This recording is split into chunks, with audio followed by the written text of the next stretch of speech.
প্রিয় দর্শক, একটি ভিডিওতে নিয়ে যাব আপনাদেরকে। এই ভিডিওটির লিঙ্কটি দেওয়া থাকবে। এই ভিডিওটি হচ্ছে 1971 সালের 25শে মার্চ রাতে 32 নম্বরের বাড়িতে বঙ্গবন্ধু শেখ মুজিবুর রহমানের সাথে সর্বশেষ ব্যক্তি হিসাবে হাজী গোলাম মোর্শেদ সাহেব ছিলেন। উনি একটি ভিডিও প্রকাশ করেছেন যেখানে উনি বলেছেন একটি টেলিফোন কলের কথা। রাত 12টার কিছু পরে একটি টেলিফোন কল আসলো।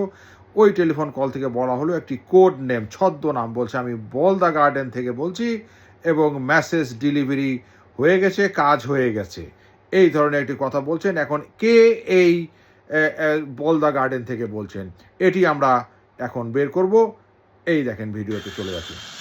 যখন টেলিফোন আসছে রাত 12টার কিছু পরে একটা টেলিফোন আসলো, বললো যে আমি বলকে বলছি, মেসেজ পাঠানো মেশিন নিয়ে করবো।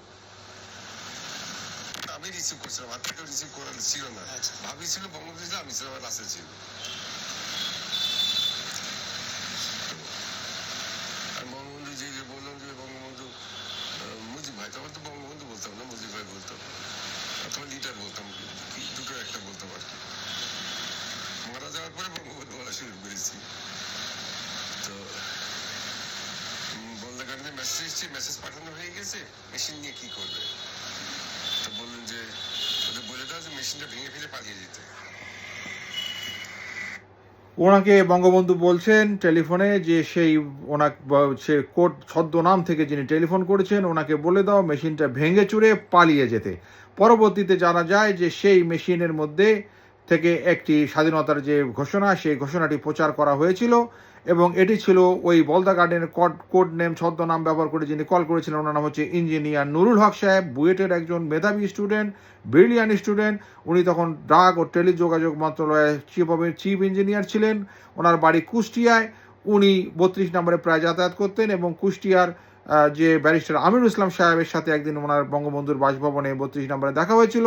তখন বঙ্গবন্ধু ওনাকে আমিরুল ইসলাম সাহেব ওনাকে কথায় কথায় জিজ্ঞেস করলেন। তখন উনি এক প্রসঙ্গে বলেছিলেন যে আমাকে একটা কাজ দেওয়া হয়েছে, মুজিব ভাই আমাকে একটা কাজ দিয়েছেন এবং সেটি হচ্ছে that may cost my life, but I will do that. তো পরবর্তীতে যখন এই মেসেজটি, যে স্বাধীনতার ঘোষণাটি উনি ওখানে প্রচার করা হয়, সেটি ইপিআরের একজন হাবিলদার সেটি ট্রান্সমিট করে আবার, এবং সেটা থেকে কিন্তু আপনারা জানেন যে সমুদ্রগামী জাহাজ, সি ভেসেলস এবং অন্যান্য জায়গাতে মেসেজটি চলে যায় এবং পরবর্তীতে আন্তর্জাতিক যে মিডিয়াগুলিতে সেগুলিতে কিন্তু বাংলাদেশে বঙ্গবন্ধু শেখ মুজিবুর রহমান স্বাধীনতার ঘোষণা দিয়েছেন এটি প্রকাশিত হয়। এবং আপনারা অবশ্যই জেনে থাকবেন বা আপনারা ইন্টারনেটে সার্চ দিলেও পাবেন, প্রথম আলোতে একটি অনুসন্ধানমূলক রিপোর্ট প্রকাশ করা হয় সম্ভবত 2008 বা 9 সালের দিকে। সেখানে সেই ইঞ্জিনিয়ার নুরুল হক সাহেবের স্ত্রী বলেন যে ওইটি প্রচার করার পরেই কিন্তু এই মেশিনটা যে ওখান থেকে ওনারা বুঝতে পারে পাকিস্তান আর্মিরা এবং পাকিস্তান ইন্টেলিজেন্স, তাদেরকে পরে নুরুল হক সাহেবকে ওনারা গ্রেপ্তার করে এবং অমানসিক নির্যাতন করা হয় এবং 4 দিন পরে ওনাকে মেরে ফেলা হয়। 3 বা 4 দিন হবে, চতুর্থ দিনে। তো তারপরে আর ওনাকে আর পাওয়া যায়নি, যেটি আপনারা ইন্টারনেটে সার্চ দিলেও পাবেন। আর এই ভিডিওটি কিন্তু ইন্টারনেটেই আছে এবং আমিরুল ইসলাম সাহেব এখনও জীবিত আছেন। আপনারা যাদের মনে শোভা সন্দেহ থাকে ওনাকেও আপনারা এই প্রশ্ন করতে পারেন। আমি আমার এই ভিডিওর লিঙ্কটি এবং আমাদের এই কমেন্টে দিয়ে দিব। তো এখন এটা পরিষ্কার হলো যে ওই যে কোড নেম এবং এখানে যে হাজী গোলাম মোর্শেদ সাহেব, উনি যে এখানে একটা স্টেটমেন্ট দিলেন, আপনারা সকলেই জানেন। উনিও প্রিন্সিপাল টু প্রাইম মিনিস্টার ছিলেন পরবর্তীতে, এবং এগুলি আপনারা পাবেন। তো আজকে যারা বলছেন নানা রকমভাবে আমাদের স্বাধীনতাকে খর্ব করার চেষ্টা করা হচ্ছে, বিজয় দিবসকে খর্ব করার চেষ্টা করা হচ্ছে, তাদেরকে প্রশ্নবিদ্ধ করার চেষ্টা করা হচ্ছে, 32 নম্বর ভেঙে ফেলা হচ্ছে, এটা একটা ঐতিহাসিক একটা বাড়ি, হ্যাঁ, এবং যে বাড়িটি সরকারকে এটা একটা ট্রাস্টের মধ্যে দেওয়া হয়েছে। তো সুতরাং এখান থেকে আমাদের অনেক স্বাধীনতার যে ইতিহাস, সেই ইতিহাসগুলির অনেক কিছুই এখানে জড়িত আছে।